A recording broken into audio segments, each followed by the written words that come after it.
ఈ వారం మన గెస్ట్ తుమ్మల భగవంత్ అన్న. పీపుల్స్ వారికి తొలితరం నాయకుడు.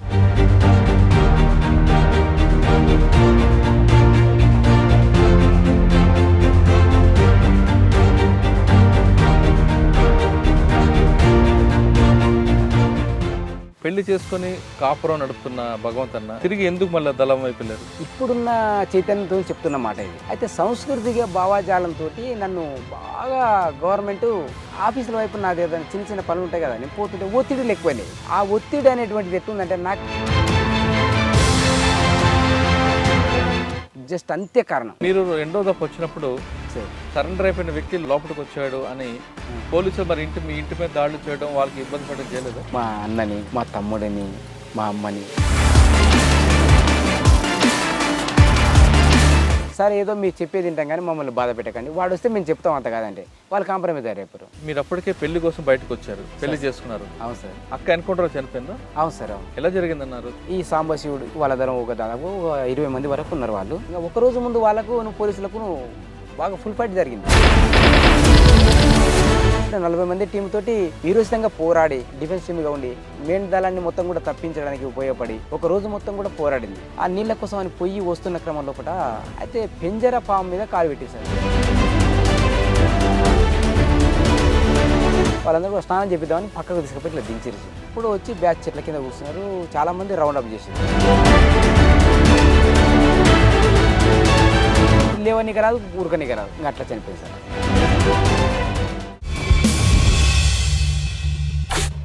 Welcome to I dream. గతంలో గ్రామాల్లో ఉన్న పరిస్థితి ప్రభావంతోనో భావజాల మీద అభిమానంతోనో కొంతమంది యువకులు అడుగుబాటు పెట్టారు. ఆ విధంగా వెళ్ళిన వాళ్ళు అక్కడ లోపల ఉన్న ప్రజల కోసం నిరంతరం కృషి చేసి వాళ్ళ అభివృద్ధి కోసం వాళ్ళ శ్రమంతో ధారపోశారు. ఆ విధంగా లోపలికి వెళ్ళిన తర్వాత కొంతమంది వ్యక్తిగత కారణాలతోనో లేదా మరి ఏ ఇతర కారణాలతోనో తిరిగి జనజీవన స్రవంతిలో కలిశారు. ఆ విధంగా బయటకు వచ్చిన వారిని పరిచయం చేసే కార్యక్రమంలో ఈ వారం మన గెస్ట్ తుమ్మల భగవంత్ అన్న. పీపుల్స్ వారికి తొలితరం నాయకుడు. 1989లో అడిబాటు పట్టి 2008లో బయటకు వచ్చారు. 1989లో వెళ్తున్నప్పుడు ఇక్కడున్న పరిస్థితులు ఏ విధంగా ఉండేవి, 2008లో ఎందుకు బయటకు వచ్చారనే విషయాన్ని భగవంత్ అన్న తెలుసుకున్నాం. తుమ్మల భగవంత్ అన్న పేరు గల వ్యక్తి పోలీసులకి నిరంతరం టెర్రర్ కొనిపించారు. ఇప్పుడు మనం ఉన్నాం గుండూరు అనే గ్రామంలో. ఆయన కలవకుర్తి దళంలో పనిచేస్తూ కేవలం ఈ దళానికి పరిమితం అయ్యారంటే ఆయనకున్న పట్టు ఏ విధంగా అన్న విషయం చాలా స్పష్టంగా తెలుస్తుంది. భగవంతుని అడిగి 1989లో ముమ్మడి మహబూబ్నగర్ జిల్లాలో పరిస్థితి ఏ విధంగా ఉండేది విషయాన్ని ఆయన అడిగి తెలుసుకున్నాను. అన్న నమస్తే. నమస్తే సార్. తుమ్మల భగవంత్ అన్న సార్. సార్ నన్ను మీకు వేరే ఎలియాస్ ఏం పేర్లు లేవు. ఇక పబ్లిక్ ఆ పార్టీ ప్రచారం చేస్తే తెలియదు, పబ్లిక్ కూడా తెలియదు సార్, వేరే పేరు తెలియదు. భగవంత్ అన్న పేరు పరదేశి నాయుడు వచ్చేప్పుడు ఒకసారి మళ్ళీ బయటకు వచ్చింది. సార్. సార్ తుమ్మల భగవంత్ అన్న 1989లో సార్ ఎందుకు పీపుల్స్ వారికి వెళ్ళారు? మీకు వెళ్ళడానికి కల్పించిన పరిస్థితులు ఎందుకు వచ్చాయి? సార్ అప్పుడున్న పరిస్థితులు ఏమిటంటే చిన్నారెడ్డి ప్రభుత్వం సార్, అప్పుడు కాంగ్రెస్ ప్రభుత్వం, ఆ పార్టీ నిషేధ ప్రభుత్వం పార్టీ కూడా కాదు అప్పుడు. అంటే దానికి ఒక రకమైనటువంటి లీగల్ అవకాశాలను కల్పించింది. ఆ లీగల్ అవకాశాలు మేము ఎటువైపు కొట్టుకుపోయినామో మాకే తెలియకుండా కొట్టుకుపోయినాం సార్, ప్రామిస్ ఇది. ఆ రకంగా ఆ గాలిలో వాళ్ళ ప్రచారము, వాళ్ళ వేవ్ అంతా కూడా మాకు తెలియదు. అప్పటికి 16-17 ఇయర్స్ లోపే నేను ఆ రకంగా ఆలోచించింది. అయితే అంతకంటే ముందు సిపిఐ భావజాలం మీకా? సార్ సిపిఎం భావజాలం, రెండు హాస్టల్ విద్యార్థిగా నేను, వాళ్ళు వచ్చి అదే ఫుడ్ కోసం, హాస్టల్ ఫుడ్ కోసం అని అదని ఇదని చెప్పేటోళ్ళు. ఎవరన్నా మీది? ఇదే ఊరు సార్, ఇదే గుండూరు. Yes sir. అమ్మా నాన్న ఏం చేసేవారు అప్పట్లో? వ్యవసాయం సార్, సన్నకారు రైతులు సార్ వాళ్ళు, వ్యవసాయం. ఇక ఆ ప్రభావంలో ఉండి ఇది ఎర్రజెండా పార్టీ అని మోసపోయినాం. అయితే లీగల్ అవకాశాలు మాత్రం ఆ పార్టీకి ఇచ్చినటువంటి ప్రభుత్వం చేసిన పొరపాటు ద్వారా మేము రాంగ్ రూట్ వెళ్ళిపోవడానికి తోడైంది సార్. కరెక్ట్ ఇది, అది నా ఉద్దేశంలో. అయితే ఇప్పుడు వచ్చిన ఆలోచన అది. అప్పుడు ఆ ప్రభుత్వం ఇట్లా చేసింది, వీళ్ళు ఇట్లా దాన్ని ఇట్లా ఓన్ చేసుకుంటారని మాత్రం నాకు తెలియదు. కానీ ఆ అపరిపక్వత ఏజ్, ఆ ఏజ్లో నేను ఆ రకంగా వాళ్ళ సంస్కృతికో లేకపోతే వాళ్ళ కార్యాచరణకో లోబడో ఆ పాటలకో కొట్టుకోపోయినట్టు. 1989లో. 89 కరెక్ట్. సార్ మీరు కరెక్ట్ నా మెమొరీ కరెక్ట్ చెప్తారు మీరు. Okay okay. 89 వెళ్ళారన్న. Yes sir. ఫస్ట్ మీకు ఎవరు బాధ్యులు? లోపలికి వెళ్ళాక మీకు పార్టీ ఏ బాధ్యత ఇచ్చింది? సార్ ఫస్ట్ బాధ్యత గోపాల్ రెడ్డి అలియాస్ శ్రీనన్న ఇక్కడ. ఆయనది బాల్నగర్ విలేజ్, లోకల్ విలేజ్. ఇక ఆయనే ఇక్కడ లోకల్ ఆర్గనైజర్. ఆయన వచ్చి ఆ 90 పీరియడ్లో 89, 90 పీరియడ్లో వచ్చి ఇక్కడంతా లీగల్గా వాళ్ళు బహిరంగ మీటింగులు పెట్టేటోళ్ళు. అదే ప్రపంచం అనుకున్నాం మేము. అయితే ఇది ఒక సీక్రెట్ పార్టీ, దీని వెనుక ఇంత పెద్ద ప్రభావం ఉంటుందని మాత్రం నాకు తెలియదు ఆ రోజు. ఓ ఊరంతా ఎగబడి మీటింగ్ చూసేవాళ్ళం మేమంతా. ఆ మీటింగులలో వాళ్ళ మాటలు ఎంతో గొప్పగా కనపడేది. అప్పటికి ఏంటంటే ఒక రివల్యూషన్ స్థాయిలో మాట్లాడినటువంటి గ్రామాలు కావు, పెత్తందారుల కిందనో. అయితే వాళ్ళ వ్యక్తిగత పనుల రీత్యా కావచ్చు, ఓరియంటేషన్, అదే వ్యక్తిగత ఓరియంటేషన్లో భాగంగా వాళ్ళు ఊర్లో ఆధిపత్యం వల్ల ఉండేది కొంచెం అభ్యుదయ వాదులే అనుకో, ఒక రకంగా అభ్యుదయ వాదులే. అంటే వాళ్ళకు పనివ్వడంలో ఉన్నంత థ్రిల్ వాళ్ళకు ఒకటి ఉంది. ఇంట్లో పెద్దగా భూస్వాములు ఎవరు లేరు ఇక్కడ. పెద్ద ఈ ఊరిలో ఒక 50 ఎకరాలకు మించినటువంటి వాళ్ళు ఎవరు లేరు ఈ ఊళ్ళో.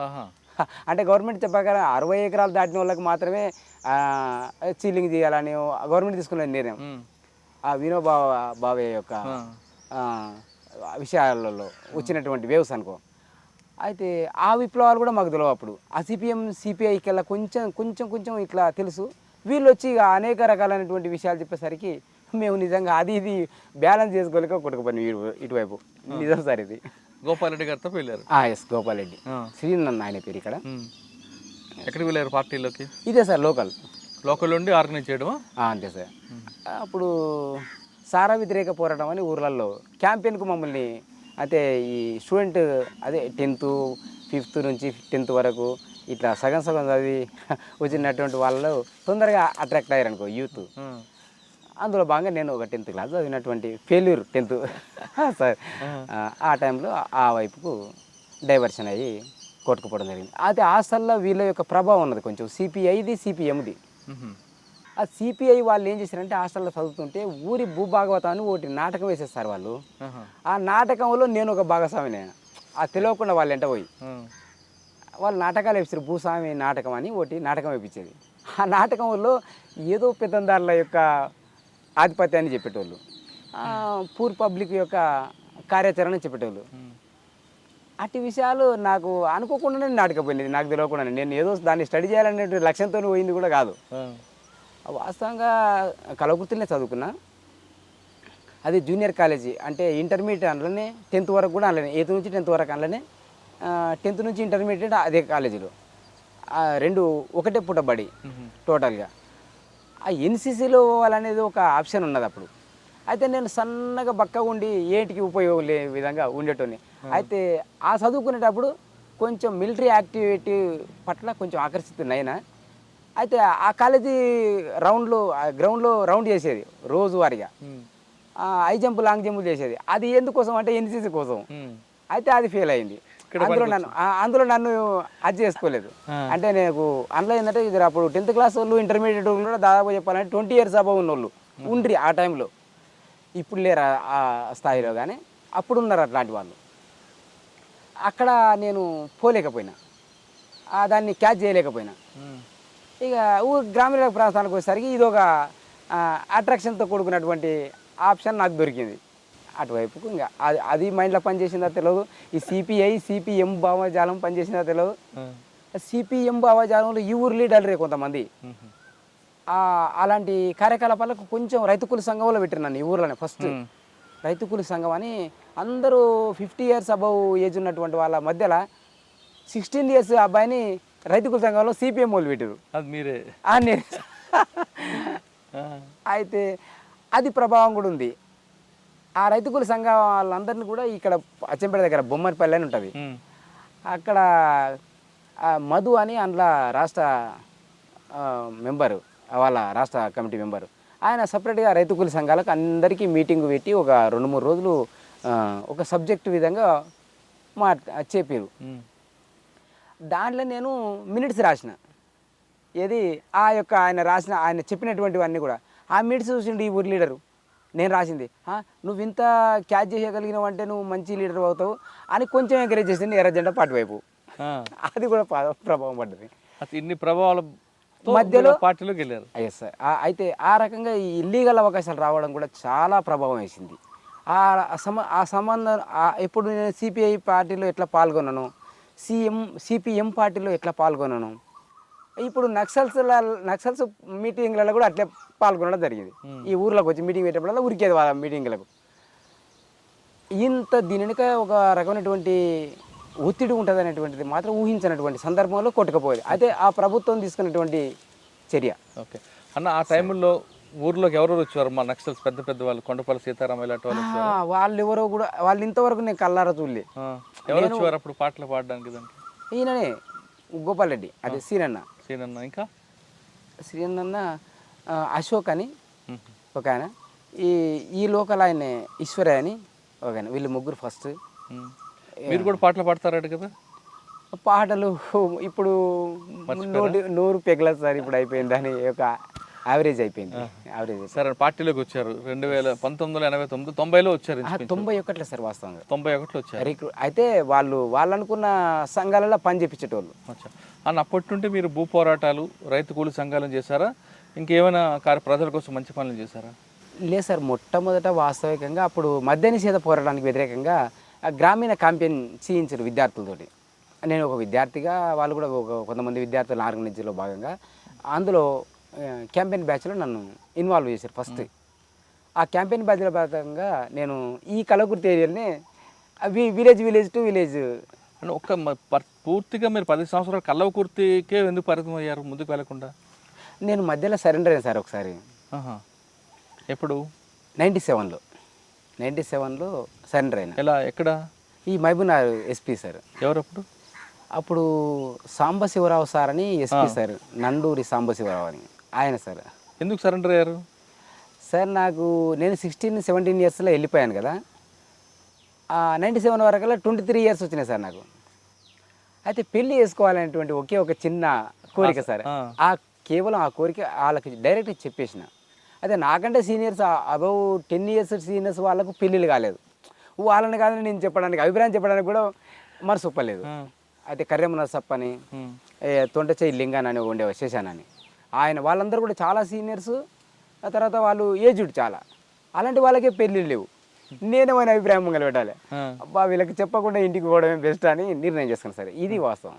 97 నుండి 90 వరకు మీరు చేసిన దాడులు, ప్రతి దాడులు చెప్పండి. అప్పుడు దాడులు అంతా ఇక్కడ సారా క్యాంపెయిన్ ఒకటి, కూలి జీతగాళ్ళ పోరాటాలు 2, ఈ సాయుధ పోరాట చర్యలు అనేటువంటివి తక్కువ ఉన్నాయి సార్. అప్పుడు కాల్పులే లేవు అసలు, వాళ్ళకి కాల్పులు లేవు కరెక్ట్ చెప్పాలంటే 97 వరకు. కానీ మీరు ప్రజాకోట్లు పెట్టేవారు కదా అప్పుడు? అది నేను రిక్రూట్ అవడమే 91 సార్. అవును, 91లో రిక్రూట్ అయినా. అయితే అంతకుముందు మొత్తం టోటల్ క్యాంపెయిన్లలోనే తిరిగిన, విద్యార్థి క్యాంపెయిన్లలో మొత్తం సార వ్యతిరేక జీతగాల పోరాటాలలో, కూలి పోరాటాలలో, ఈ సార పోరాటాలలో తిరిగిన. అట్లా వాళ్ళు ఏం చేసినట్టే కొరియర్గా పెట్టుకుంటారు ఈ దళానికి. జస్ట్ వాళ్ళకి కలగుతు నుంచి వాళ్ళ చిన్న అవసరాలు తీసుకురావడానికి కొరియర్గా పెట్టుకొని వాళ్ళు ఈ దళం టు అవతల దళానికి ఏదన్నా అందించేటటువంటి అంశాలకు కొరియర్గా పెట్టుకున్నారు ఒక సంవత్సరం అట్లా. పార్ట్ టైం మెంబర్గా, అది ఫుల్ టైం మెంబర్ కాదు, పార్ట్ టైం మెంబర్ సరే. అప్పుడు ఫస్ట్ పార్ట్ టైం మెంబర్గా ఆయన చెప్పిండు, పార్ట్ టైం మెంబర్ అంటే ఏందో తెలియదు నాకు, ఫుల్ టైమర్ అంటే ఏందో తెలియదు. ఆ రోజు ఆయన గోపాల్ రెడ్డి పార్ట్ టైం మెంబర్గా నేను పార్టీ ఆస్వాదిస్తుంది, ఇట్లా మీరు పార్టీ కోసం తప్పకుండా ఎనీ టైం పార్టీ పిలిచినప్పుడు రావాలి ఖచ్చితంగా అంటే సరే ఓకే అని చెప్పాను. ఆయన పెళ్లి కోసం బయటకు వచ్చారు కదా, పార్టీ అనలేదా? పార్టీకి చెప్పినాను. అయితే పార్టీకి పెళ్ళి అని చెప్పలేదు. నాకు ఇంట్రెస్ట్ లేదు, ఇక నేను ఇంటికి వెళ్ళిపోతా, నాకు ఇంటి వాళ్ళ మీద బాగా మనసుకి అంటే అప్పుడు పరిపక్వతగా ఆలోచించేటంత మైండ్ లేదు కరెక్ట్గా చెప్పాలంటే. బయటకు వచ్చారు, సరెండర్ అయ్యారు. Okay sir. ఏమన్నారు సాంబశివరావు గారు? భగవంతు భూ పోరాటాలలో మంచిగా పాల్గొనడని కితాబ్ ఇచ్చిండు సార్, మంచి. కానీ ఇంత గుర్తిస్తారని మాత్రం నాకు అక్కడ కూడా ఊహించలే. అయితే అజిలాపురంలో అనే ఊరు ఉంది కదా, ఆ అజిలాపూర్ అనే భూ పోరాటం మేము చేసింది ఏం లేదు వాస్తవంగా. గోపాల్ రెడ్డి అండ్ సుదర్శన్ రెడ్డి అని ఫస్ట్ 85 నుంచి ఆ పోరాటం కార్యక్రమం కొనసాగుతుంది. వాళ్ళు ఆ కార్యక్రమంలో కొనసాగుతున్నప్పుడు 300 మందిని జైలుకు పంపించారు. అదే 1 రోజు 2 రోజులు జైలుకు పోయి వచ్చారు ఆ ఊరిలో. అది మాకు తెలియదు వాస్తవంగా. చేసిన పోరాటం నిజంగా వాళ్ళు కదిలిచ్చింది ఆ సుదర్శన్ రెడ్డి, ఈ గోపాల్ రెడ్డి. వాళ్ళ తర్వాత జైలుకు ఒక ఆయన పోయిండు, ఒక ఆయన చనిపోయిండు చెర్ల మునిగిపోయి. ఆ తర్వాత మళ్ళీ దళం ఎస్టాబ్లిష్ చేయడానికి అదంతా కమిట్మెంట్ చేసుకొని మళ్ళీ దళం ఎస్టాబ్లిష్ చేసేసరికి ఒక 10 years ఏకతక్క అయింది. అప్పుడు మేము పోయినాం. అప్పటికి ఆ భూమిలో ఉన్నటువంటి వాళ్ళు ఏంటంటే విదేశాలలో ఎన్ఆర్ఎల్గా ఉంటారు సార్, వాళ్ళు అక్కడ బయట ఉంటారు. ఒక్క మోహన్ రెడ్డి అనేట ఆయన ఒక్క ముసలాయన ఉండేది ఊర్లో. ఆ ముసలాయనకి ఎదురు పోయి మాట్లాడారంటే కూడా ఆ ఊరిలో జర కొంచెం జంకెటోళ్ళు, మొదటి నుంచి అలవాటు పడ్డ జీవితాలు. ఆయనను తోలుకొచ్చి ఒకసారి ఈ దళం కమాండర్ నన్ను దళ సభ్యునిగా పెట్టుకున్నారు. అందులో నాకు అప్పుడు దళ సభ్యున్నే కానీ గడ సిటీలో అంటే నిలబడేది. అయితే ఆయన ఆర్గనైజ్లో భాగంగా ఈ భూమి అందరిది ప్రజలది, మీరు తప్పుకోవాలి భూమి నుంచి అని ఆయన ఏదో ఆయనకు సందేశం ఇచ్చిండు. దాంట్లో భాగంగా మీరు చేసుకుంటే మేము వద్దంటలేము, మాకు పట్టాలు ఉన్నాయి, పట్టాలున్న భూములు మాకు వదిలేసే చాలనేది ఆయన ఒపీనియన్. పట్టాలు లేనిది ఏమన్నా ఏం చెప్పలేననేది ఆయన ఒపీనియన్. నేను మాటల్లో విన్నా, ఆ మోహన్ రెడ్డి మాటల్లో విన్నా. ఏది ఈయన ఈ దళానికి ఉన్న కమాండరు అదే సాంబశివుడు, ఎవరంటే కొల్లాపూర్ సాంబశివుడు, మీరు చుక్కాపల్లి ఆ సాంబశివుడే ఈ దళం కమాండర్ ఫస్ట్. అదే గోపాలరెడ్డి తర్వాత ఆయన చనిపోయిన తర్వాత రామన్ వచ్చిండు వీడికి. కలగుర్తి 4 సంవత్సరాలు 5 సంవత్సరాలు వేసింది కలగుర్తి కమాండర్గా. ఆయనే మొదట వచ్చి అక్కడ కార్యక్రమాన్ని నిర్వహించింది. అయితే ఆయన చెప్పిండు, మాకు పట్టాలున్న భూములు కూడా మీరు లాగేసుకుంటారా అనే విధంగా ఆయన కొంచెం ఆయన సొల్యూషన్ ఆయన ఇచ్చిండు. మీరందరు కూడా ఈ భూమిలోకి వెళ్ళిపోండి, ఏం కాదని చెప్పేసి ఈయన ఇతో చెప్పిండు ఆ పబ్లిక్. అక్కడ వాళ్ళు అప్పటికే అలవాటు పడ్డోళ్ళు ఆ భూమి కోసం.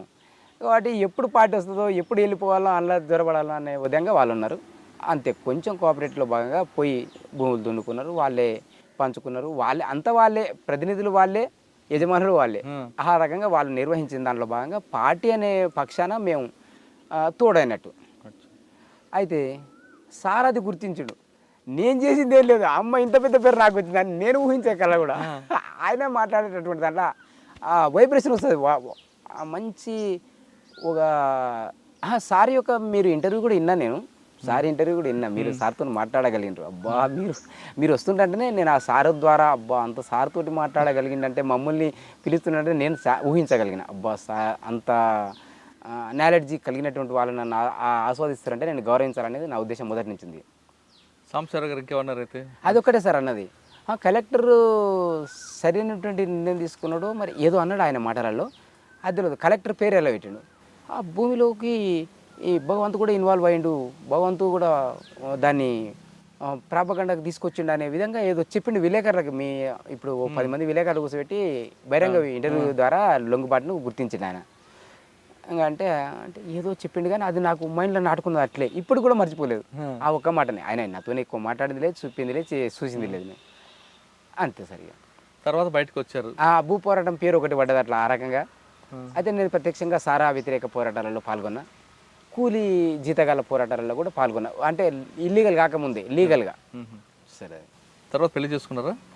97లో ఇంటికి వచ్చిన తర్వాత పెళ్లి చేసుకున్నాను. పెళ్లి చేసుకొని ఒక కాపురం నడుపుతున్న భగవంత్ అన్న సార్ తిరిగి ఎందుకు మళ్ళీ దళం వైపు వెళ్ళారు సార్? దానికి ఒక కారణం ఏంటిదంటే, వాస్తవంగా పెద్ద కారణం ఏం లేదు. అయితే ఇప్పుడున్న చైతన్యంతో చెప్తున్న మాట ఇది. అప్పుడు చైతన్యం లేదు సార్, ఇప్పుడు చైతన్యం లేదు.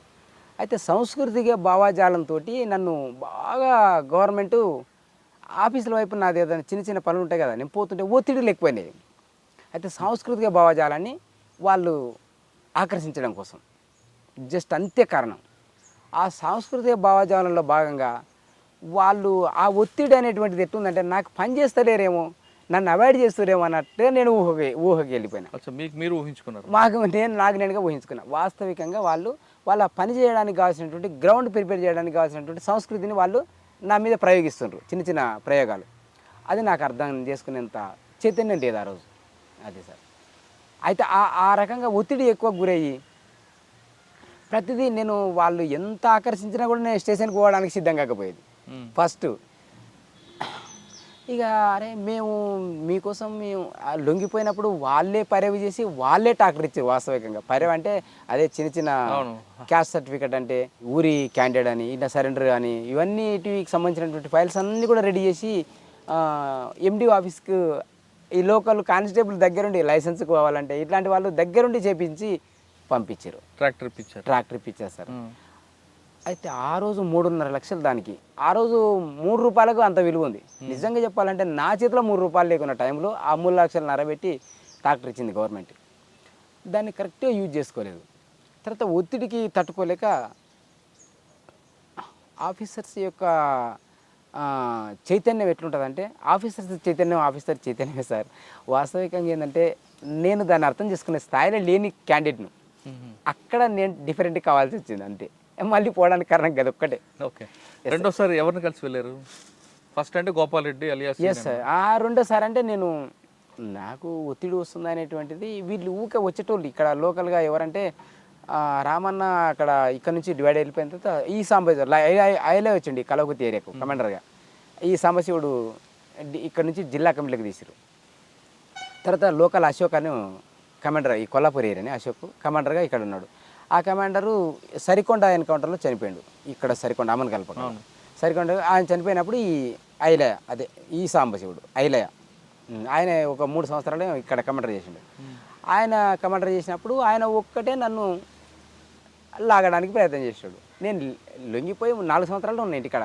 ఆ 4 సంవత్సరాల టైంలో ఈయన వచ్చిండు ఇక్కడికి. వచ్చి నన్ను అబ్జర్వేషన్లో ఉంచుకున్నాడేమో ఆ పార్టీ దృష్టితోటి. ఇక అయితే ఆయన నేను మొదట 96లో మిలిటరీ క్యాంపులో ఇద్దరం స్టూడెంట్స్ అక్కడ పరిచయం ఆయన. తర్వాత నేను లొంగిపోయినాక ఇక్కడ వచ్చి ఇంక పరిచయం ఉన్న వ్యక్తే కదా. ఇక నన్ను లాగడం కోసం ప్రయత్నం చేసిండు బాగా. 4-5 సార్లు కలిసిండు, ఇంటికి వచ్చి కలిసిండు, బయటికి పిలుచుకొని కలిసిండు. ఎందుకు వస్తురబ్బా నాకు వాళ్ళ నుంచి ఏమి ఇబ్బంది వస్తాయని ఇక్కడ 2 దిక్కులా కొట్టుమిటి ఆడుతున్నటువంటి సమయంలో ఇక వాళ్ళ ఒత్తిడి అంటే వాళ్ళు సాంస్కృతిక భావజాలాన్ని డెవలప్ చేయడం కోసం నాకు పెడుతున్న ప్రెజర్ ఏంటంటే అది నన్ను ఏదో తీవ్రమైన అణచివేత గురి చేస్తారన్నంత భావజాలాన్ని కొట్టుకుపోయి వీళ్ళ మాటలకు లోన్ అయిపోయి మళ్ళీ వెళ్ళిపోవడానికి తోడైంది అదొకటి. అయితే జనార్దన్ వాస్తవంగా టైంకు తోలకపోయిన టైం మాత్రం జనార్దన్ది. అయితే ఎంకరేజ్ చేసింది సెకండ్ సారి ఈయన. ఇంకా వాళ్ళు అట్టే అయితే అంతకంటే ముందు ఏంటంటే ప్రభుత్వం దగ్గర సరెండర్ అయిన వాళ్ళను కొట్టేసేటటువంటి ఒక వేవ్ ఉన్నది ఒకప్పుడు. ఇక అది 90 లోపట కావచ్చు. లొంగిపోతే కొంతకాలానికి మళ్ళీ కొట్టేస్తారు అనేటువంటి భయంతో కూడా కొంతమంది అభద్రతా భావంతో జీవించేటోళ్ళు. కానీ వాస్తవికంగా అప్పుడు నన్ను చాలా ఆకర్షించడానికి ప్రయత్నం చేసిండ్రు. అయితే ఇప్పుడు అర్థం చేసుకుంటున్నాను ఆ విషయాన్ని. అప్పుడు నేను ఎంత తప్పు చేసిన ఇట్లాంటి విషయాలను నేను అర్థం చేసుకోక అనవసరంగా కొట్టుకుపోయినా ఇప్పుడు అర్థం చేసుకొని నీకు ఈ విషయం చెప్తున్నా. అది సరే. ఓకే. రెండోసారి వెళ్ళిన తర్వాత సరే మీరు చేసిన కార్యక్రమాలు ఏంటి? రెండోసారి వెళ్ళిన తర్వాత బాగా మిలిటరీ యొక్క దళాల యొక్క ఇదే ఇక దాడులు ఇవి అవి వాటికి గురి చేశారు సార్ అందరినీ వాస్తవంగా. కానీ నేను ఆర్గనైజేషన్ ఫీల్డ్లో ఉన్నా, వాళ్ళు మిలిటరీ ఫీల్డ్ ఒకటి ఆర్గనైజేషన్ ఫీల్డ్ అని 2 చేశారు. ఆ రెండిట్లో భాగంగా నేను ఆర్గనైజేషన్ ఫీల్డ్కు నన్ను మార్చారు. నన్ను ఆర్గనైజర్గా ఈ కలవకుర్తి ఆర్గనైజర్గా నన్ను ఇక్కడ బాధ్యతగా చేసేసారు లాస్ట్కు.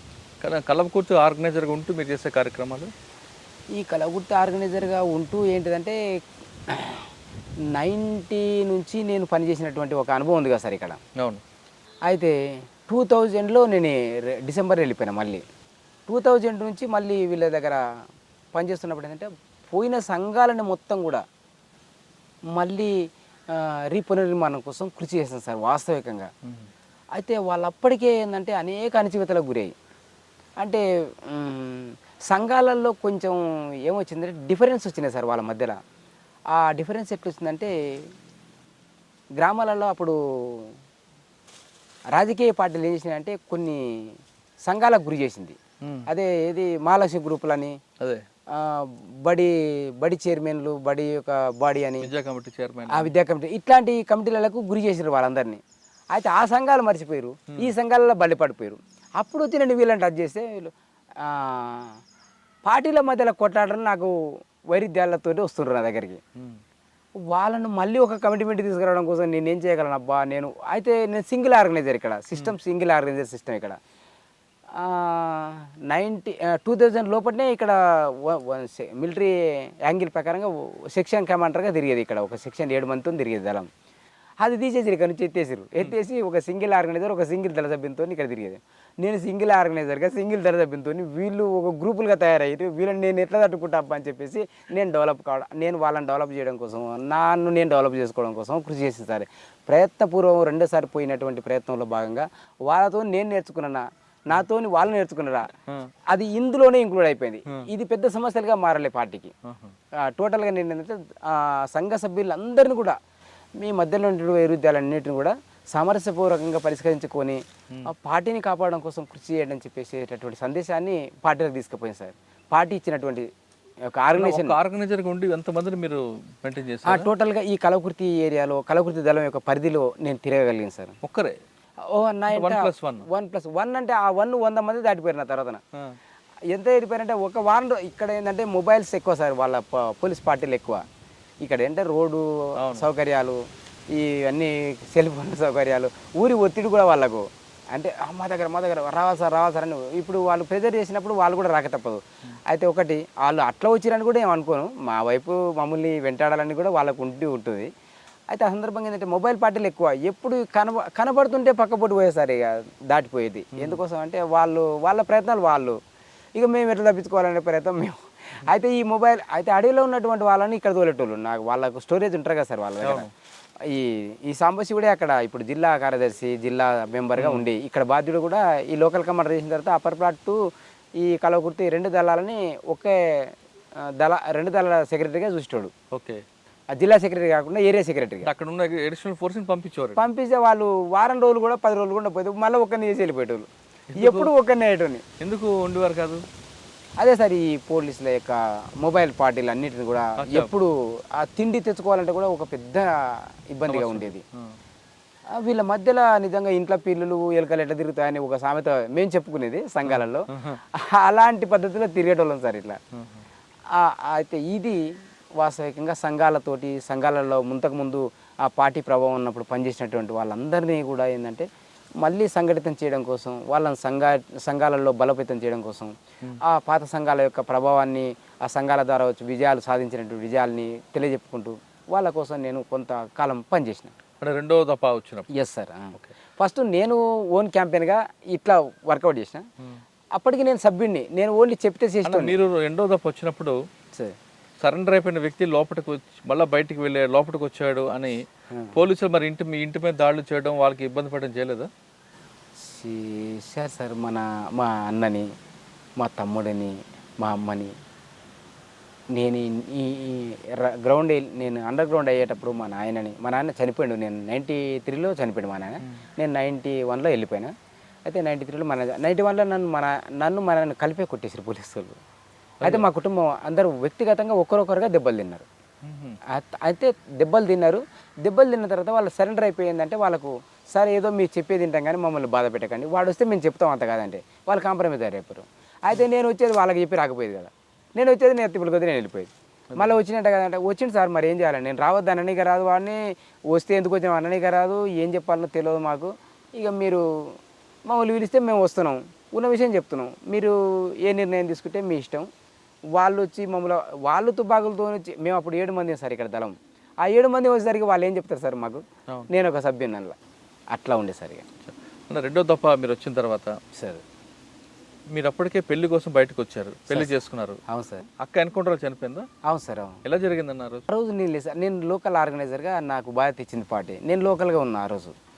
వాళ్ళు ఈ సాంబశివుడు ఇప్పుడు ఉన్నాడు కదా ఐలే ఉను తర్వాత అక్కడ లోకల్ కమంట చనిపోయాడు ఆయన, ఆ ఊరు సోమశిల, ఆ అబ్బాయి వాళ్ళ ఒక దాదాపు 20 మంది వరకు ఉన్నారు వాళ్ళు.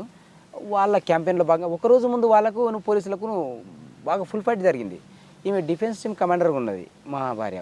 ఆమె ఆ టీంతో 40 మంది టీంతో వీరోచితంగా పోరాడి డిఫెన్స్ టీమ్గా ఉండి మెయిన్ దళాన్ని మొత్తం కూడా తప్పించడానికి ఉపయోగపడి ఒక రోజు మొత్తం కూడా పోరాడిన తర్వాత మళ్ళీ దళం కాంటాక్ట్కు నైట్ వెళ్ళిపోయినారు. కాంటాక్ట్లో కలిసిన తర్వాత ఆ నైట్లోనే నీళ్ళు తెచ్చుకోవాలి. ఆ రోజు నీళ్ళ మీద కూడా నిఘా బాగుండేది. ఆ నీళ్ళ కోసం అని పొయ్యి వస్తున్న క్రమం లోపల బండ్లతో సెక్యూరిటీగా వచ్చినటువంటి 2 మెంబర్స్ సైడ్ పడి నడుస్తారు బాటపోటి, సెంటర్లో ఈమె నడుస్తుంది బూట్లతోటి. అయితే పెంజర పాము మీద కాలు పెట్టింది సార్, తొక్కింది. 2 క్యాన్లు పట్టుకొని వెపన్ ఉంది భుజానికి, ఈ 2 క్యాన్లు ఉంది చేతిలో, వెయిట్ మనిషి బాగా వెయిట్. అట్లాంటి వ్యక్తి ఇక దాన్ని బాగా కసి మీద తొక్కినట్టు అయింది. తొక్కగానే అది లేచి ఇక్కడ గరిచింది సార్. ఇక ఈడ పట్టింది ఈ నరాన్ని, పీకేసింది. ఈసారి నరం తెగేసేటట్టు వీకింది అది తక్కువగా. ఇక దాంతో ఏంటంటే ఆమె ఆ పాము కాటుకు గురైంది. గురైన తర్వాత ఆమెను వాళ్ళు క్యాన్లకి పెట్టేసి పక్కల గీంతే ఇల్లంతా దగ్గర ఉన్న క్యాంప్ అంతా ఆడికి ఎత్తుకపోయారు. ఎత్తుకపోతే ఇట్లా పాము కరిసి అంటే ఇక వాళ్ళకి తెలిసిన ట్రీట్మెంట్ వాళ్ళు చేసిండ్రు. చేసినా కూడా ఆమెకు కళ్ళు బయర్లు కమ్మిపోయినాయి ఆ తెల్లారి. పొద్దుగాల మొత్తం 10, 11, 12 వరకు ఆమె పన్నెండుల మీదనే ఉండరు. వాళ్ళ దగ్గరకు వచ్చినటువంటి పబ్లిక్ కూడా 6 మంది చెంచోళ్ళ పిల్లలే చనిపోయింది ఆమె వెంట. 2 మహిళా కామ్రేడ్స్ దళ వెంట ఉన్నోళ్ళు.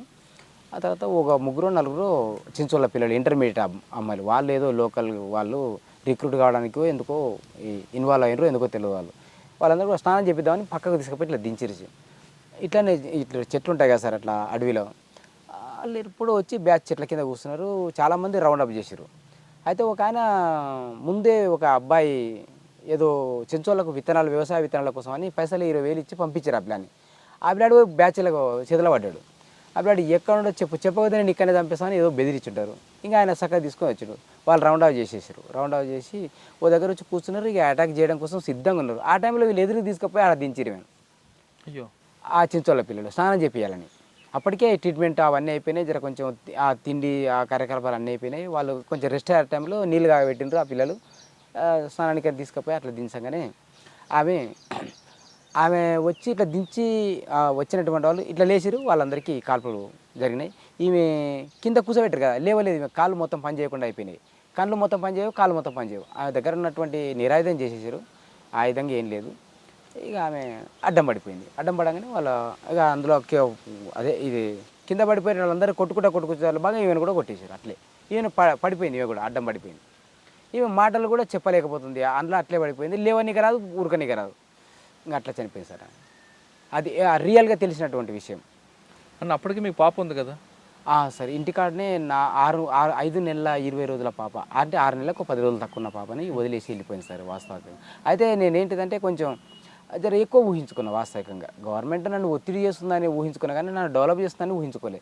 అయితే నేను ఇప్పుడు చైతన్యవంతమే మాట్లాడుతున్న మాట ఇది. ఆ రోజు మాత్రం నన్ను ఏదో ఒత్తిడి చేస్తున్నారనేటువంటి ఒత్తిడికి లోనైపోయినట్టుగా పాప అడిగింది అమ్మేదని. నేను 5 నెలల్లో ఇడిచిపోయా మాటలే రావు సార్ అప్పుడు ఆమెకు. తర్వాత తెలిసిందా? తర్వాత తీసుకొచ్చిన మళ్ళీ లీగల్ అవకాశం రాజశేఖర రెడ్డి లీగల్ అవకాశాలు వచ్చినప్పుడు ఆమె నల్లమల దళంలో ఉన్నది కదా సార్. ఎవరు? మా భార్య. ఆ నల్లమల దళంలో ఆమె ఉండేది. నేను లోకల్ కమాండర్గా నేను ఉండేది. ఆమె ఆ దళానికి డిప్యూటీ కమాండర్గా బాధ్యత వహించేది. నేను ఈ లోకల్ ఆర్గనైజర్గా నేను బాధ్యత వహించేది. అందులో భాగంగా ఆమె అక్కడ ఉండేది, నేను ఇక్కడ ఉండేది. ఎప్పుడో ఒకసారి ఇట్లా దళాలు కలిసే మూమెంట్లో మేము కలిసి ఉండేది, మళ్ళీ విడిపోయేది. ఇంతే సార్. ఎక్కువ పోయినా 1 సంవత్సరం మాత్రమే కలిసి ఉన్నాం పార్టీలో. తర్వాత మొత్తం డివైడ్ అయ్యే బతికినాం వాస్తవంగా. ఆమె తీసుకెళ్లారు మీరు పార్టీలోకి? ఆమె కూడా చైతన్యవంతంగా ఆలోచించింది. ఏది సార్ అంటే చైతన్యవంతం అనాలన్నా, దాన్ని మూర్ఖత్వం అనాలన్నా, అది ఇప్పుడు కూడా నేను ఏమర్థం చేసుకుంటున్నాను అంటే, ఆ రోజు నేను చెప్పిన సార్ వాస్తవంగా నేనేం చెప్పినంటే 5 నెలల పాప కదా, నేను ఇంకొక అయితే అంతకుముందు ఈ రామన్న సాంబశివుడు, సుక్కాయపల్లి రామ సాంబశివుడు ఈ లోకల్ ఆర్గనైజర్గా పనిచేస్తుంటే వాళ్ళ భార్య ఈయన దగ్గరకు వచ్చిపోయేది. రామన్న భార్య? ఇలా ఆయన భార్య ఏంటంటే రామన్న ఇక్కడ కమాండర్ ఉండే కదా, ఆమెను రిసీవ్ చేసుకొని మేమే తీసుకుపోయేది. ఇక్కడ కొల్లాపూర్ నుంచి ఇక్కడ కలవకుర్తి, ఇప్పుడు మీరు వచ్చారు కదా సార్ మన సుద్దకల్ రోడ్ నుంచి, ఆ రూట్లో లెక్కలేసి అల్లదోలకపోయింది. నేను రామన్న దగ్గరికి అంటే మేము ఒకటే దళం ఉన్నాం కాబట్టి రామన్నతో నేను కాంటాక్ట్ నందోలు ఇచ్చేది వాళ్ళ దగ్గరికి, తీసుకొచ్చి దళంలో కలుపుకునేది.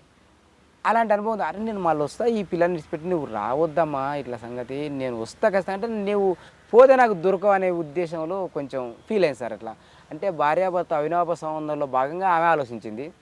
నేను ఏంటంటే మళ్ళీ తిరిగి వస్తా పార్టీ ఊహలలో నేనుండి కరెక్ట్గా నేను చెప్పేదాన్ని పట్టించుకోకుండా నేను ఉండను. జనార్దనే మాట్లాడాడు, ఎంత మాట్లాడినా కూడా వినలేగా. పోయిన రోజు జనార్దనే ఉన్నాడు. కాదాక నేను దోలుకొస్తాను, నాది బాధ్యత, నీకు ఎందుకు అది అంటే ఆ పార్టీ నిర్ణయాలు, పార్టీ యొక్క అజమాయిషీ ఇవన్నీ తెలియవు ఆమెకు. అసలు ఓనమాలు కూడా తెలియవు సార్ ఆమె పార్టీకి ఆ రోజు. అయ్యో, అలాంటి వ్యక్తి అదే ఇప్పుడు ఏదో భార్యాభర్త అనేటువంటి అవినాభావ సంబంధంతో మాత్రమే వెంట వచ్చింది సరిగా. అన్న అక్క చనిపోయింది కదా, సార్ చనిపోయిన తర్వాత ఆ కోపంతో మీరేం చేశారా? లేదు సార్, నేను ఇంతవరకు కూడా అలాంటి యాక్టివిటీస్లో లేను. అయితే నాకు ఆర్గనైజేషన్ ఫీల్డ్లో ఉన్నటువంటిది. అయితే ఆర్గనైజేషన్ ఫీల్డ్ ఉండ కాబట్టి నేను ఏదో ఉల్టా ఆలోచిస్తా అనేటువంటి ఆలోచన కాదు వాస్తవికంగా. పార్టీ డిసిజన్లో భాగంగా వాళ్ళు అనేక క్యాంపెయిన్లలో భాగంగా వాళ్ళు ఎన్కౌంటర్స్ ఒక నా భార్యనే చనిపోలే కదా సార్ అందులో టోటల్గా అందులో చనిపోయిన 9 మంది ఆ రోజు 9 మందిలో భాగంగా ఆమె చనిపోయింది. ఎక్కడ జరిగింది అప్పుడు అది? ఆ నల్లమల ఫారెస్ట్లో శ్రీశైలంకు నియర్ ఇద్దరు ఒడ్డున గుండాల తాటి గుండాల అని దగ్గర ఏటికి 1 కిలోమీటర్ అంతే, ఇట్లా ఎక్కి వస్తే కిలోమీటర్ కూడా ఉండదు, ఒక హాఫ్ అన్ అవర్తో కరెక్ట్గా అక్కడ వాళ్ళు చనిపోయింది. అన్న ఆ టైంలో మీ మీద ఒక ఆరోపణ ఉంది, సార్ ఐపీఎస్ అధికారి కృష్ణ పరదేశ నాయుడు దీంట్లో మీరు ఉన్నారని. లేదు సార్, అయితే అప్పుడు ఎందుకు చంపిరో తెలియదు, వాస్తవికంగా ఎవరు చంపిరో కూడా తెలియదు. అయితే నేను లోకలు 92, 93లో మీరు చెప్పేటటువంటి విషయం, అయితే నేను ఈ లోకల సభ్యుని ఇంట్లో వీళ్ళు ఎప్పుడేం చెప్తారో ఎక్కడ పోవాలో నాకే తెలియదు ఆ రోజు. అలాంటిది అంత పెద్ద ఊహలోకి వెళ్ళిపోయి దాంట్లో నేను ఈ దళానికి సంబంధమే లేదు ఆ క్యాంపెయిన్. సోమశిల దగ్గర జరిగింది పరదేశ నాయుడు దీంట్లో మీరు లేరా? లేదు, అయితే పార్టీలో ఉండగానే ఆ సంఘటనలో లేదు. ఆ సంఘటన అక్కడ ఏరియానే తెలియదు నాకు ఇంతవరకు. జనార్దన్ ఇళ్ళకెళ్ళ తిరిగి కలకుర్తిలో ఒక 2-3 సంవత్సరాలు తిరిగి ఇక్కడ ఏరియా తెలుసు, ఆయన లోకల్ ఇది కొల్లాపూర్ ఏరియా, విమనగల్ ఏరియా. మీరు అటు వెళ్ళలేదు అసలు ఇంతవరకు అక్కడ వెళ్ళనే లేదు. మరి ఎందుకు వచ్చి మీ పేరు? ఇక ప్రచారంలో భాగంగా నన్ను ప్రాపగండ చేసిరాము సార్. అయితే నేను వాస్తవికంగా నేను ఊహించనిది ఏంటంటే జిల్లా వ్యాప్తంగా నా పోస్టర్ వేసారు సార్, ఇది ఎక్కడ నాకు అనిపించినా ఇట్లా పట్టేయాలని. ఈయన మీద ఇంత 20,000 రివార్డు నా మీద ఆ రోజు వాళ్ళు ఇచ్చినటువంటి గవర్నమెంట్ ఇచ్చిన ఆప్షన్, ఆ 20,000 రివార్డు పేరు మీద పెట్టి నా ఫోటో మొత్తం జిల్లా వ్యాప్తంగా వేసారు, ఒక్కరి దగ్గర కాదు. వస్తాం సార్. అది అయితే నేను సభ్యుడిగా పనిచేసేటప్పుడు, నేను ఆర్గనైజర్గా పనిచేసేటప్పుడు ఈ ఐలయ్య అంటే ఉన్నాడు కదా, ఎవరు సాంబశివుని ఫోటో, మళ్ళా ఈ రమాకాంత్ ఉన్నాడు కదా ఈ లోకల్, ఆ రమాకాంత్ ఫోటో నా ఫోటో కలిపి ఒకటే పోస్టర్ మీద అంటించేసారు చాలా ఊర్లలో. వీళ్ళకి ఎందుకు కలుపుతున్నారు ఆయన? ఆయన జిల్లా కమిటీ మెంబరు ఎవరు రమాకాంత్, ఈయన జిల్లా రాష్ట్ర కమిటీ మెంబరు. తర్వాత వాళ్ళ మధ్యలో నన్ను ఎందుకు పెడుతున్నారు అబ్బా, నాకే ఊహించినటువంటి సంఘటన అది సార్. కానీ సార్ మీరు పరదేశ నాయుడు దీంట్లో లేను సార్, లేను. అప్పుడు ఎమ్మెల్యే సార్ రాములు ఆయన కిడ్నాప్ చేద్దామని చూసారట కదా? లేదు సార్, ఆయన ఎలక్షన్ క్యాంపెయిన్లో భాగంగా అది 96లో వాజ్పేయి ప్రభుత్వం, రెండో ప్రభుత్వం ఉంది సార్. ఫస్ట్ 13 రోజులు ఎంతనో ఆ ప్రభుత్వం నుంచి రెండోసారి ఎన్నికల క్యాంపెయిన్లో భాగంగా రేపో ఎల్లుండే ఎలక్షన్స్ ఉన్నాయి. అయితే సొంత ఊరుగా సార్ రాములు సార్, ఇదే ఊరు. ఇంకా అంటే ఏమి మాకే వస్తే ఆయన. అయితే పంచుకులలో ఎన్నికల బహిష్కరణ క్యాంపెయిన్ యొక్క టీవీ యొక్క ఛానల్ మేము యూజ్ చేస్తున్నాం సార్ వాస్తవికంగా, దళం అంతా కూడా. ఆ మాధవ్ కూడా ఉన్నాడు ఆ రోజు ఈడ, ఇప్పుడు రాష్ట్ర కార్యదర్శి మాధవ్. అయితే ఆయన మహబూబ్నగర్ జిల్లా కార్యదర్శిగా ఉండి రాష్ట్ర కమిటీ మెంబర్ కూడా మహబూబ్నగర్ జిల్లా బాధ్యతనే చూసేది, రాష్ట్ర కమిటీ మెంబర్ కూడా. అందులో భాగంగా ఇక్కడ ఏరియాను అబ్జర్వ్ చేయడానికి వచ్చిండు ఆయన. వస్తే ఆయన కూడా ఉన్నాడు మా ఇంట, మేము ఉన్నాం దళం. అయితే ఎలక్షన్ క్యాంపెయిన్లో భాగంగా వాళ్ళు టీవీ అరేంజ్ చేసి పబ్లిక్ని మొబిలైజ్ చేస్తుంటూ వాళ్ళంతా మేము ఊర్లో క్యాంపెయిన్ లాగా తిరుక్కుంటూ వాళ్ళని పబ్లిక్ని తోలుకోతామని మేము తిరుగుతున్నాం. ఈయన జెండా పెట్టుకొని మంచిగా మైక్ పెట్టుకొని ఈయన మా దగ్గరకు వచ్చి, ఆడ స్పీడ్ బ్రేక్ ఉంది సార్, మీది పంచుకుల ఊరు దాటించారు కదా, ఆడ స్పీడ్ బ్రేక్ ఉన్నది. మేము ఆ గిటి నినాదాలు ఇస్తున్నాం, ఏది ఇట్లా ఎన్నికలు బహిష్కరించాలి అది ఇది అని ఏదో ఆ పార్టీ స్లోగన్స్ ఇస్తున్నాం. ఇస్తున్న క్రమంలో ఇప్పుడు సడన్గా వచ్చి మా దగ్గర ఆ స్పీడ్ బ్రేక్ చిన్నగా అయింది. ఆ మీదికి దిగిపోయేసరికి మేము ఆ రోడ్ మీద పోతున్నాం, లైట్లు వేసుకొని వస్తారు సార్ వాళ్ళు 7 గంటలకు 8 గంటలకు. అది అయితే ఎన్నికల యొక్క మైక్ కూడా ఏంటంటే ఈ అనుమాన సమయాన్ని మీరు విన్నారు కదా, అక్కడి వరకే బంద్ చేసుకున్నారు వాళ్ళు. పాడుకుంటే వచ్చింది అక్కడి వరకు. ఆ ఊరికి వచ్చేసరికి అది కూడా సౌండ్ లేదు. దానిలో భాగంగా ఆడుకొచ్చారు, అది బ్రేక్ కట్ట దాడి దగ్గర సడన్ చూసరికి జెండా వాతుకొని పోతుంది. ఈ డ్రైవర్కు ఇక్కడ మళ్ళీ తుపాకెట్టే అంతే పెట్టగానే ఆపేసిండు. అవతల పక్క చూస్తే ఈయన రాములు అన్నాడు. అది సడన్ అంటే అతనికి తిరిగి ఏం కాదు నీకేం కాదు కానీ నేను ఒక మాట చెప్పి నా సంఖకి తీసుకున్నాను. ఇక గార్డు కూడా ఉన్నాడు, వెనక ఉన్నాడు ఆయన. ఆ గార్డు ఉండ అంటే ఉన్నాడు ఆయన. దిగిండు ఆయన. ఇక ఆయనకు వెనక మా ఇద్దరు ఉన్నారు నాయట, నేనే అప్పుడు వాస్తవిక బాధ్యని. అయితే ఆ ఇద్దరు కూడా వచ్చి తుపాకి కిందే అని వాళ్ళు స్లోగన్ ఇస్తారకే ఆయన వెపన్ కిందేసి సరెండర్ ఇచ్చాడు. ఇమ్మీడియట్లీ అది అనుకోకుండా జరిగినటువంటి సంఘటన సార్. కాకపోతే తీసుకుపోయినాం. ఆయనకు కావాల్సినటువంటి మర్యాదగా మాధవ్ మంచి పొల్యూషన్ కలిగినటువంటి లీడర్, ఆయన చెప్పగలిగిండు టోటల్గా అచ్చంపేట ఏరియా గురించి, కొల్లాపూర్ అంటే సంబంధం లేదు, కలకుర్తికి కూడా అప్పుడు అచ్చంపేట నియోజకవర్గం ఉండే ఈ ఊరు కూడా. ఈ ఏరియాకును ఆ ఏరియా గురించి, అరెస్టుల గురించి, నిర్బంధాల గురించి మీరు కొంచెం మొదట్లో మీరు రాజకీయాల్లోకి వచ్చారు కాబట్టి మీరు ఇటువంటి విషయాలలో కొంచెం చర్య తీసుకోవాలని చెప్పేసి ఆయనకేదో ఉపశమనం చెప్పిండు. చెప్పి ఆయనను పంపించే ప్రయత్నం చేసిండు, పంపించాడు. పంపించారా లేదంటే ఉంచారట కదా? లేదు, కూర్చోబెట్టి మాట్లాడి ఇప్పుడు ఆ టీవీ ప్రోగ్రాం పోయింది, మొత్తం ఈయనని పెట్టుకొని కూర్చోబెడితే ఊరు మొత్తం వచ్చారు ఆయన పార్టీ తరపున. అప్పుడు తెలుగుదేశం ప్రభుత్వం యొక్క ప్రభావం ఉన్నది. అవును. ఆ ప్రభుత్వం ప్రభావంలో భాగంగా చాలామంది ఆయనకు ఆ ఊరు ఏం చేస్తారు అనే బుగులతోటి వాళ్ళు ఆయన కోసం వచ్చారు వాస్తవంగా. అయితే వాళ్ళందరికీ ఎన్నికల బహిష్కరణ ఎందుకు చేస్తున్నాం అనే క్యాంపెయిన్ గురించి ఒక మాట, తర్వాత ఈయన చేయాల్సినటువంటి బాధ్యత ఏముంది, మీ అందరి మీద ఏం జరుగుతుంది అనే అణచివేత గురించి ఆయన చేసినటువంటి ఆరోపణలు చేసి పంపించారు. పంపించేస్తారు. ఏమన్నారు రాములన్న? సరే సార్, మీరు చెప్పిన దాన్ని మేము తప్పకుండా పాటిస్తాం అనే విధంగా ఆయన చెప్పిండు. ఆ సందర్భంగా మాట్లాడి వెళ్ళిపోయింది. ఇంకా తర్వాత బాగా గుర్తున్న కేసులే ఉన్నాయండి మీకు? ఇప్పుడు వాస్తవికంగా నేను గవర్నమెంట్ తోటి హామీ తుమ్మిగా పోరాడేంత పెద్ద పెద్ద దళాలలో పనిచేసింది లేదు. సింగిల్ షాట్ పెట్టుకుని ఎట్లకెళ్ళి తిరిగేది ఎటువంటి కార్యక్రమం. నేను సంఘ సభ్యుల దగ్గర అయితే వచ్చే పోలీసులు అనేసరికి పాదాలు ఉరికెట్టాను ఊర్లో. ఇప్పుడు నీతో మాట్లాడుతున్నా సార్, ఎవరు అక్కడ నుంచి అకస్మాత్ ఉరికొస్తాడు, వచ్చి బ్యాచ్లు అప్పుడు చాలా తిరిగేది. వాస్తవికంగా వదిలిసరికి నేను వెళ్ళిపోయేటోని. ఇలాంటి సంఘటనలు ఆ సంఘ సభ్యులు ఏం చేసేటోళ్ళు అంటే కొంచెం నన్ను అవాయిడ్ చేసినట్టుగా ఇలాంటి తప్పుడు సమాచారాలు అప్పచెప్పి కొన్ని సందర్భాలు. నేను ఒకసారి ఏం చేసినంటే వేరే ఆదిలాపూర్ ఊర్లోనే ఒక అబ్బాయి, ఆ పాత సంఘ నాయకుడు, నాతో స్థాయిలో నా ఏజ్ స్థాయి ఉన్నటువంటి మనిషి, అంత క్లోజ్గా ఇద్దరం దళ సభ్యుని, నేను అందరితో సంఘ సభ్యులతోనే అంత దోస్తాను లేకుంటుంది. అది ఉన్నది, ఆ క్లోజ్నెస్ ఉన్నది. అక్కడి నుంచి ఉరికొచ్చిన వాళ్ళ ఇంటికి పోయినా నేను అమ్మ నీడిపోయింది అని వాళ్ళ తల్లిని అడిగిన. అడిగితే నాన్న ఇప్పుడే ఇక్కడ బా అని అన్నది. అంటే ఇంకా సరే ఇట్లా కూర్చుంటామా వచ్చే దగ్గర అని చెప్పి ఇట్లా కూర్చుంటే అక్కడి నుంచి రావడమే వచ్చిరు. నేను వచ్చింది ఆయనకు తెలియదు వాస్తవికంగా. అక్కడి నుంచి అనుకొని వచ్చిండో మరి నేను వచ్చినట్టు తెలిసి చేసిండే ఉపాయం తెలియదు. కానీ అట్లా చెప్పేసరికి ఏంటంటే నేను ఊరికిన ఊరు దాటి ఆదిలాపూర్ ఊర్లోనే అవతలికి ఊరికి మళ్ళా ఏం సపోర్ట్ లేదు, ఏం లొల్లి లేదు. మంది ఏంటంటే పోలీసులు వచ్చేసరికి వామో వాయు అది అని లొల్లి పెడుతుంటారు జర కొంచెం గందరగోళంగా. అలాంటి సౌండ్ కూడా ఏది లేదు. అమ్మ ఎవరే సపోర్ట్ లేస్తలేరు, ఏం వచ్చిరా రాలేదా మంచి మళ్ళీ డౌట్ తోటి మళ్ళీ సగం ఇంటికి వచ్చిన ఆల్రెడీ మంచిగా వాడుకున్నాడు. ఓ లేవు అంటే లేచిండు. అరే మళ్ళీ వచ్చిన ఏరిపోతుంది సరే ఇక ఆడంగా ఇడంగా సదలంగా వాడిని నాకైతే దేవుడాడు వస్తున్నా, నాకు ఎవరు కనిపించా నీకు ఎక్కడ కనపడండి నేనంటే ఇప్పుడే పోయి నీకు బ్యాచ్ అంటాడు. ఇంకా దాన్ని మార్పు చేసే విధంగా మాట్లాడతాడు. అట్లా తప్పుడు సమాచారాలతోటి కొన్ని సంఘ సభ్యులతోటి మొత్తం మొదటి సంఘాలు ఈ సీనన్న పెట్టినటువంటివి, అశోక్ ఈ ఐలయ పెట్టినటువంటి సంఘాలలో పనిచేసినటువంటి వాళ్ళ అనుభవం, వ్యక్తిగత అనుభవంలో ఉన్నటువంటి వాళ్ళందరినీ కూడా మళ్ళీ మళ్ళీ సంఘాలని బలోపేతం చేయాలనేటువంటి క్యాంపెయిన్లో భాగంగా కొన్ని నిర్బంధ అయినటువంటి ఇవి అభిప్రాయాల్ని చూసినాను, నేను చూసినా. కానీ సంఘటనలో ఏ సంఘటనలో నేను పెద్దగా మీరు కొన్ని ఎన్కౌంటర్లు తప్పించుకున్నారట కదా? వాస్తవమే.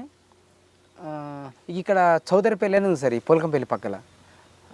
చౌదరిపల్లి అనేటువంటి ఏరియాలో మేము బుడశీలం కూడా పోతున్నాం.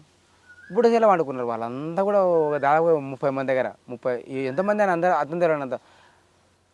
ఈ కడీలంతా దగ్గరికి వచ్చినాం మేము. సడన్గా లేచి పల కాలుస్తారు. ఇక సస్తిమాన ఒకటే ఉరకడం మళ్ళీ ఇంకా గంతే. ఇంకా ఇట్లాంటి సంఘటనలు ఈ 3-4 సంఘటనలు 4-5 సంఘటనలు ఉండదు సార్ వాస్తవంగా. మరి రెండోసారి ఎందుకన్నా మీరు బయటకు వచ్చారు? రెండోసారి నేను వాస్తవికంగా అందరూ సరెండర్ అయిన కూడా తెలిసినా కూడా నేనేం చేసినంటే నా మనసులో ఏమన్నా సార్ కరెక్ట్ చెప్తున్నాను. నేను పసి పాపని వదిలిపెట్టి పోయిన రోజే చనిపోయినా సరలేదని నిర్ణయం చేసుకొని వెళ్ళిపోయినా. మా భార్య కూడా ఏం చేసిందంటే పసి పాపను వదిలిపెట్టినప్పుడు కూడా ఏంటంటే సస్తమని తెలిసి కూడా నా ఇంటి వచ్చింది పాపను వదిలిపెట్టిన రోజు. ఆ ఫీలింగ్స్తో ఉన్నా సార్ వాస్తవికంగా. ఇంటికి రావడానికి మనసు మా భార్య కూడా ఎన్కౌంటర్ చనిపోయింది. నేను పసిపాప చనిపోయినా పర్లేదని వెళ్ళిపోయినా. అలాంటి సందర్భంలో నేను ఇంటికి వచ్చి సుఖంగా బతకాలో లేకపోతే ఇంకేదో రకంగా బతకాలనేటువంటి ఊహలకు వెళ్ళలే. ఇక చనిపోయినా పర్వాలేదు, ఒక్కనిగా సింగిల్గా ఒక 3-4 నెలలు తిరిగినా సార్ అడవిలో. అయితే వీళ్ళందరూ లొంగిపోయారు. అప్పుడు రమాకాంత్ బాధ్యునిగా నన్ను ఏదో ఒరిస్సా రాష్ట్రానికి ట్రాన్స్ఫర్ పెట్టిరంటారు నన్ను. ఆ ఒరిస్సా రాష్ట్రం పంపిణీకి ప్రకాశం వాళ్ళకి అప్పచెప్పారు. ప్రకాశం వాళ్ళు నన్ను తీసుకుపోను, వాళ్ళు ఎదురు కలుపులు 2 సార్లు జరిగినాయి. అక్కడ నుండి మిస్ అయిపోయి వచ్చి ఆయన ఉన్నోళ్ళు పక్కన నా దూరం లొంగిపోయారు. వాళ్ళు నా ముంగలే వెళ్ళిపోయారు. వాళ్ళు వెళ్ళిపోతున్నాం అని 1-2-3 మిగిలిరు. అయితే అప్పుడు నేను అక్కడ ఉన్నప్పుడే ఈ పంతు నాయకుడు యొక్క ఇన్సిడెంట్ జరిగింది ఇక్కడ. అయితే అక్కడ కాంటాక్ట్లు అన్నీ మిస్ అయినాయి. ఒక 6 నెలలే ఉన్నా అక్కడ నేను ప్రకాశం జిల్లాలో అక్కడ పంపించడం కోసం. 6 నెలలు ఉంటే పంపించలేకపోయారు వాళ్ళు. ఆ కాంటాక్ట్ సందర్భంగా జరుగుతున్నాయా కాల్పులు, లేకపోతే వీళ్ళ ఎట్లా జరుగుతున్నాయో కాల్పులు జరుగుతున్నాయి, ఎదురవుతున్నాయి, పోలీసు కాల్పులు ఎదురవుతున్నాయి.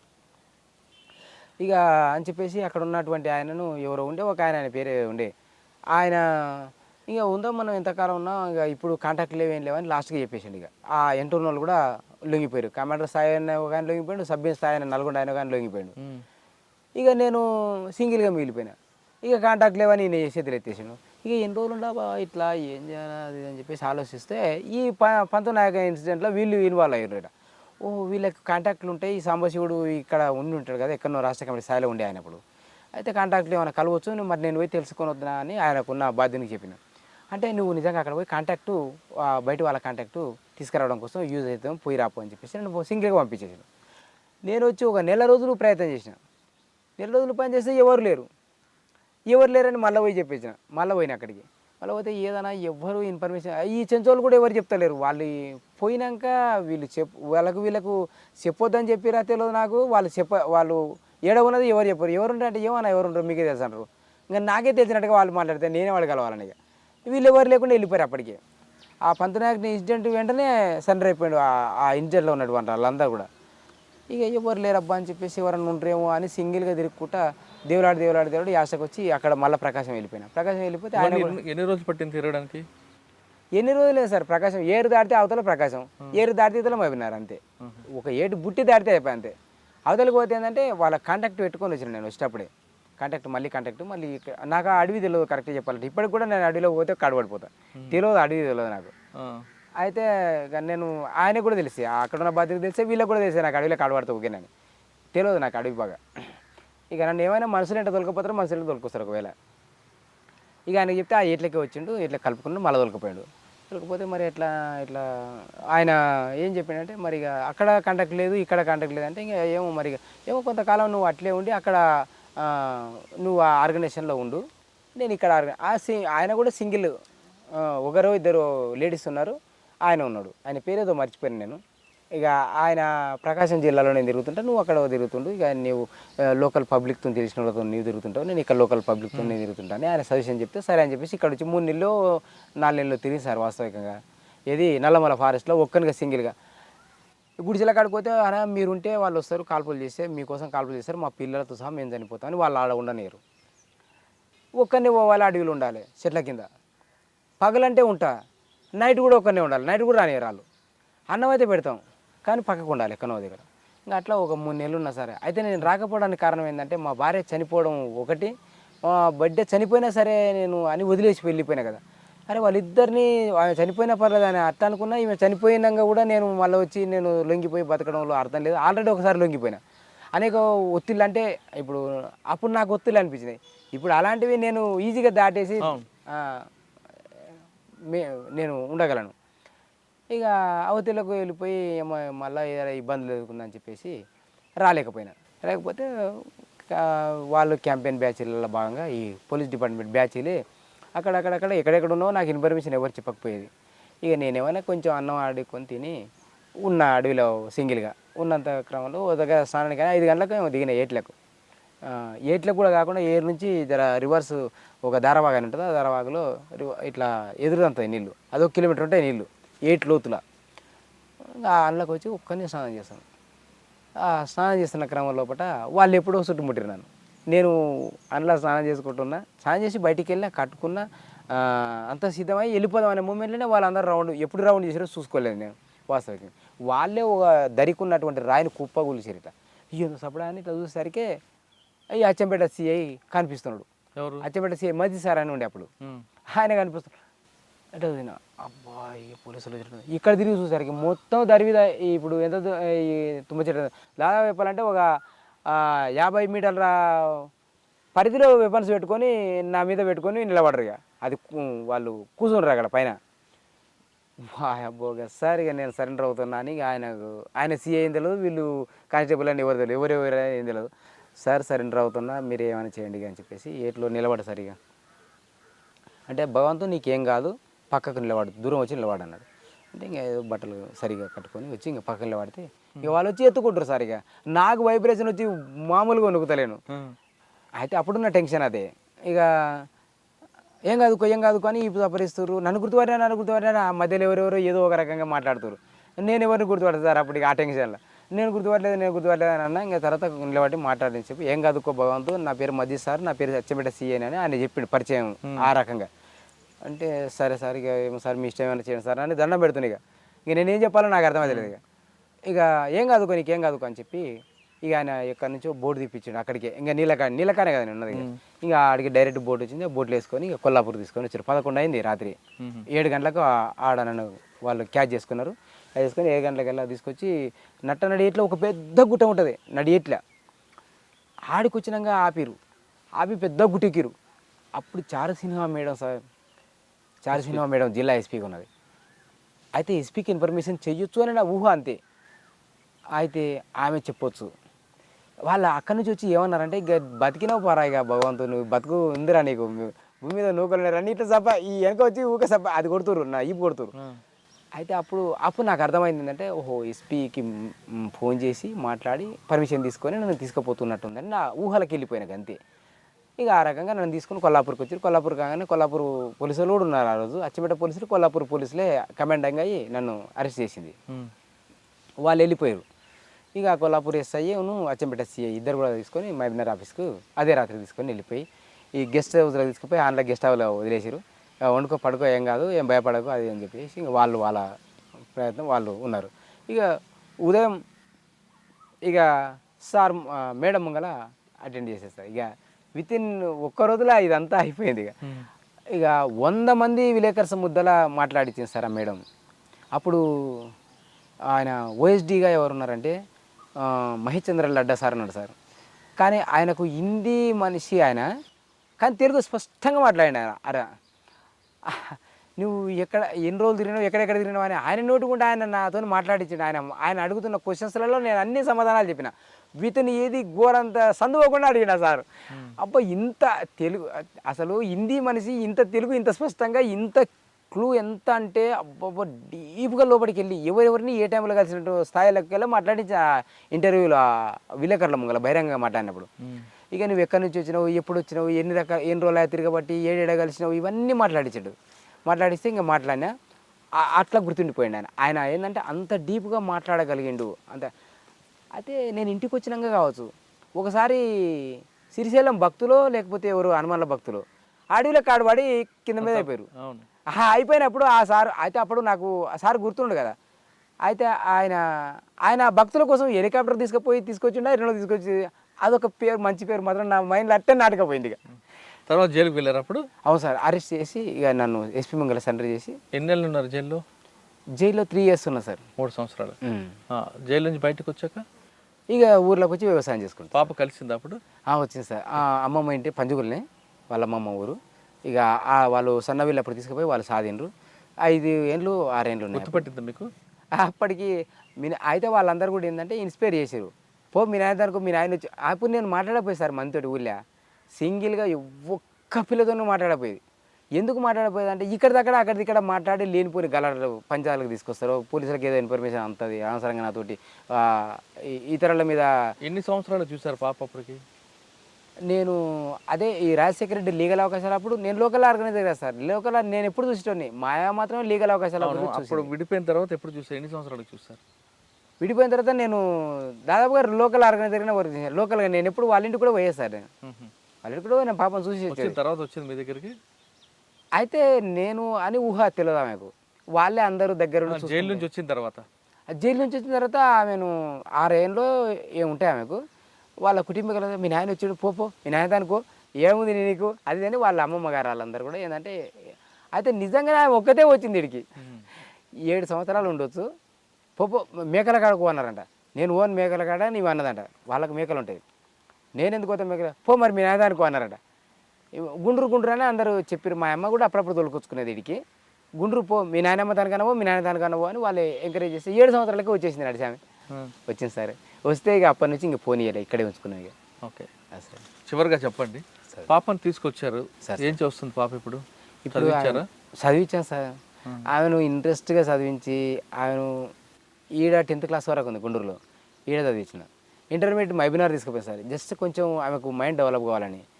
నా స్థాయికి తగ్గట్టుగా అది అట్లా ఏంటంటే నేను ఊహలోకి వెళ్తా కదా జర పెద్దగా ఆ రకంగా ఆమె మహబూబ్నగర్ తీసుకుపోయి ఇంటర్మీడియట్ చేసిన ఆ నుంచి బెంగళూరు తీసుకుపోయినా ఏది డిగ్రీ ఇంగ్లీష్ మీడియంలకు ఆమె ఇంగ్లీష్ లేకపోతే కొంచెం ఏంటంటే ఇబ్బందుల పాలైపోతుంది అని చెప్పేసి ఇంటర్ను 10th వరకేమో తెలుగు మీడియం తర్వాత ఆల్రెడీ కొంచెం ఇంగ్లీష్ మీడియం కొంచెం ఆమెకు టచ్ ఉంటుంది కదా ఆ బెంగళూరు తీసుకుపోయి డిగ్రీలో కాలేజీలో జాయిన్ చేసి ఇంగ్లీష్ మీడియంలో జాయిన్ చేసిన గవర్నమెంటే మొత్తం టోటల్గా గవర్నమెంట్ కాలేజీలోనే ఇక అక్కడ డిగ్రీ అయిపోగొట్టుకున్నది కాకపోతే కరోనా టైం వచ్చింది ఆమె డిగ్రీలో చేసిన సంవత్సరం తర్వాత కరోనా వచ్చింది ఆ ఫస్ట్ కరోనా అప్పుడే ఊరికి వచ్చింది ఆడ సెలవులు ఇచ్చారు ఒక సంవత్సరం పాటు సరిగా నడవలేదు వీటికి వచ్చినప్పుడు ఆమె నేను ఈడ 10th క్లాస్ చదువుతున్నప్పుడే ఎవరినో ప్రేమించిందంట నేను కందుకూరుకు ఒకసారి నాకు ట్రాక్టర్ ఇచ్చారు సార్ అప్పుడు సాంబశివరావు సార్ ఉన్నప్పుడు ఒక ట్రాక్టర్ ఇచ్చారు గవర్నమెంట్ చెప్పారు. ఆ ట్రాక్టరు పని కోసం అని కందుకూరులో కరెంటు సబ్ స్టేషన్ నడుస్తుంటే ఆ పనిలో ఉన్నా సార్ ఒక సంవత్సరం అక్కడనే ఉన్నా తీసుకుపోయి ఆ పని చేసుకుంటా ఎంగేజ్ పెట్టి ట్రాక్టర్ని నడుపుకుంటా అక్కడనే ఉన్నా మా అమ్మను ఆ పాప ఉన్నారు ఇక్కడ ఎవరినో ప్రేమించిందట ప్రేమించారంటే ఇంకా అక్కడ బెంగళూరు ఇంటర్మీడియట్ వీళ్ళు క్యాంపెయిన్ చేసారు అక్కడికి ఇక్కడ వీళ్ళిద్దరు అది నాకు తెలియదు ఇన్ఫర్మేషన్ నేను బాగా ఎవరితో ఎక్కువ తక్కువ మాట్లాడిన ఈ విషయాలు బాగా తెలుసుకోను బెంగళూరు పోయిన తర్వాత ఇక దూరం అయిపోయారు ఇక ఫోన్ల ద్వారా నేను పెద్ద సెల్ ఫోన్ ఇప్పించిన బెంగళూరులో ఏంటిదంటే ఆ చదువుకు పెద్ద ఫోన్ అవసరం అంట అయితే ఆ పెద్ద ఫోన్ ఇస్తే పెద్ద ఫోన్ అభిలాన్ కూడా ఉంది వాళ్ళు ఫోన్లో మాట్లాడుకునేటోళ్ళు ఎప్పటికప్పుడు అయితే కరోనాకు వచ్చినప్పుడు నాకు అవకాశం దొరికింది ఇంటికా నుంచి అభిలాన్ అంట వెళ్ళిపోయింది నీకు చెప్పిందా చెప్పకుండా వెళ్ళిపోయింది అయితే ఫస్ట్ చెప్పకుండా వెళ్ళిపోతే నేను ఇక ఎలికల ఊరే ఆ ఊరు పక్క ఊరే అయితే నేను ఆ ప్లాన్ గురించి కొంచెం తెలిసింది మా పాప గురించి ఇట్లా బాగా ఎంట పడుతుండే ప్రేమిస్తున్నాను అని వద్దని కూడా ఒకసారి చెప్పిన మంచిదా ఈ ఊరు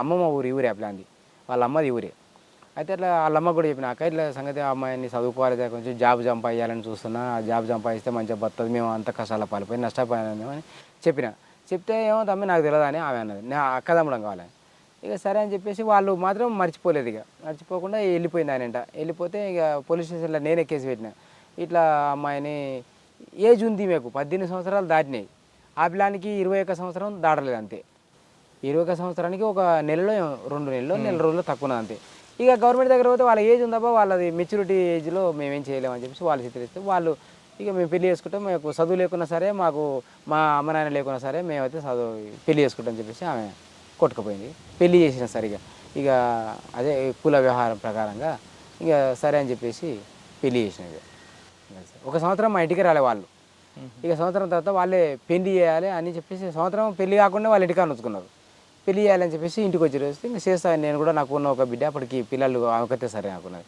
ఇక పెళ్లి చేస్తానని చెప్పేసి ఇక పెళ్లి చేశారు సాంప్రదాయంగా పెళ్లి చేసి పంపించాను సార్ పెళ్ళగుంది అమ్మాయి ఇప్పుడు బిడ్డ సార్ ఆమెకు డిగ్రీ ఏం సార్ ఆమెకు బిడ్డ తర్వాత ఆమె డిగ్రీ కూడా పాస్ అయింది సార్ తర్వాత పెళ్ళి అయిన తర్వాత పోయి 2 సంవత్సరాలు నేనే చదివించిన మళ్ళీ తోలుకపోయి పెళ్లి చేసిన తర్వాత 2 సంవత్సరాలు అయిపోయిన తర్వాత డిగ్రీ అయిపోయింది డిగ్రీ కూడా పాస్ అయింది అయితే సర్టిఫికేట్ ఇప్పుడు ఆమె కన్నది సర్టిఫికేట్ తెచ్చుకోలేక అంతే ఓకే సార్ ఇప్పుడు ఎలా జరగదు మీకు జీవనం గడుస్తుంది పూర్ పబ్లిక్ ఎట్లా బతురు అట్లా బతున్నా కష్టం చేస్తా మంచిగా అంటే నేను కూలి పోవడానికి నాకు పని నైపుణ్యం లేదు సార్ వ్యవసాయ పని నైపుణ్యం లేదు అయితే ఎవరు నన్ను పిలవడానికి ఆ పని నైపుణ్యం లేదు ఎవరేం పని చెప్పినా చేస్తాను నేను వాస్తవికంగా అది వాళ్ళకు కూడా తెలిసి కానీ చెప్పలేకపోతురు ఇంకా అది మంచితనమా లేకపోతే నాది ఒక పెద్దందారి పొగడనే ఊహలక తెలియదు నాకు కానీ నాకు అలాంటిది లేదు వాళ్ళు ఎవరు ఏం చెప్పినా వింటాను నేను చేస్తా కూడా ఊర్లో రాయి పని బీసిమెంట్ కట్టడానికి రాయి మోయనికే కూలి పోయినా నేను ఒకసారి కాదు 4-5 సార్లు పోయినా మేస్త్రీల దగ్గరికి అట్లా పిలిచి మరి ఎవరు చెప్తారో వాళ్ళకి తెలియదు ఏం చేసే పాటు నువ్వు నాకు అందరూ వరుసలు సార్ ఇట్లా పేర్లు పెట్టి ఎవరు వీళ్ళను చాలామంది పేర్లు తెలియవు వాస్తవంగా వరుసలే తెలుసు